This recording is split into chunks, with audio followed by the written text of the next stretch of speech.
And we're back with WHHI Daily News with the Heather Rath from HRath Consulting. A lot going on in our community. We've got elections coming up.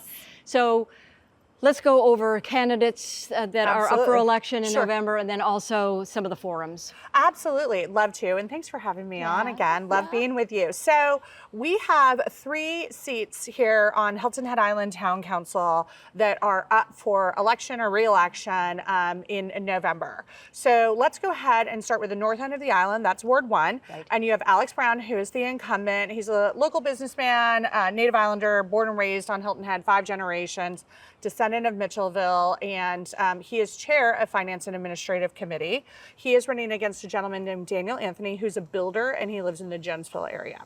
Okay. Moving on, we're looking at Ward 3. Ward 3 is the Forest Beach area, Long Cove, Wexford, and a Shipyard, a couple of other pockets. And we have 2 candidates for that seat. We have Amy Fee, who lives in Forest Beach, along with Steve DeSimone, who used to be on town council back in the 90s. Okay.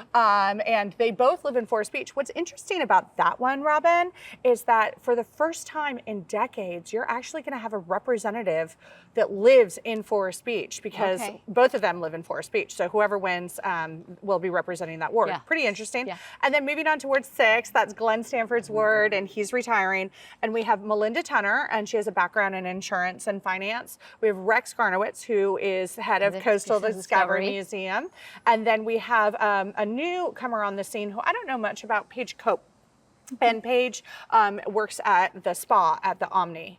So yeah, we have those 3 in that seat. And they're having forums. So what? Yeah, they're having a lot of candidate forums, which I'm super excited about. The first one coming up is on September 25th. It's the League of Women Voters Candidate Forum. It's at Town Hall, and that starts, I believe, around 5:30 or 6 o'clock. Right. That's a Wednesday. That's a Wednesday, and then the next day is a Coligny Business Owners and Employees Candidate Forum. That's at Forest Fire. That starts at 6 o'clock and it promptly ends at 7 o'clock. So that's 1 hour. Okay, and then, good.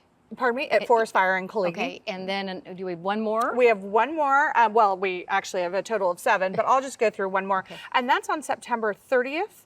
And that one is at Christ Lutheran Church, and it's all around housing. Okay, very good. Now let's, people need to register to vote, okay? Yes. So when is early voting? When does that start? Yeah, so early voting starts on October 21st. Okay. So you're gonna see a lot of things happen before that November deadline, right? The November 5th actual election day. But registering to vote is you have to register to vote online by October 6th. It's a Sunday, and that's your drop dead. So if you're not registered to vote, if you just moved to the area, if you're a new voter, right, and you're young and you just turned 18, all of those things, you need to be wrapped up by October 6th. And on that note, Alex Brown is actually having a voter registration drive this Sunday over at Beautiful Island Square, right off Marshland Road, 3 to 5, and come out and get registered to vote. Okay, all right, so we're gonna switch gears real quick. We have about a minute left. Okay. Soloco. Yeah, so Soloco is something that's really interesting, and perhaps some of your viewers don't know about it. Soloco is a conglomerate of all of the different mayors and some of their staffs all throughout the Beaufort and Jasper County area. They meet once a month, and they talk about topics that are important to our area. They've tackled affordable housing before, and now they are taking on childcare. Oh, that's interesting. So this is something that is coming up. They have a meeting next week, and I'll be reporting back on it.